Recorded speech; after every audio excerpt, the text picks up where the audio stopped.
Bu gavdali yigit bankomat tomon yurib borayotgan edi. Oldida esa bir ayol turardi. Anchagina vaqt o'tib ketganiga qaramay, ayol hali ham bankomat oldida edi. Bu yigitni xavotirga soladi. Ammo u ayolning qo'li titrayotganini ko'rib, darhol nimadir noto'g'ri ekanligini tushunadi. U maxsus kuchlar xodimi bo'lganligi uchun bu kabi vaziyatlarni darhol ilg'ardi. Yon atrofda turgan qora furgonni ko'rib, u ayolni pul yechishga majburlayotganini fahmlaydi. Yigit ehtiyotkorlik bilan ayolga orqasiga qaramasligini aytadi.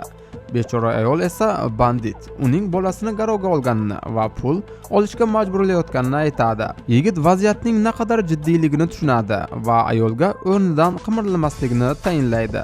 O'zi esa tezda furgon tomon yo'l oladi. Yo'lda ketar ekan kurtkasini yechadi va qo'li bilan oynani sindiradi. Darhol jinoyatchining qo'lidagi qurolni tortib oladi va uni yerga yotqizib hushdan ketkazadi.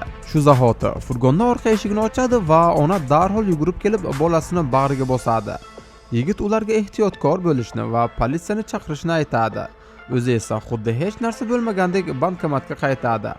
Ammo shu payt dahshatli holat yuz beradi.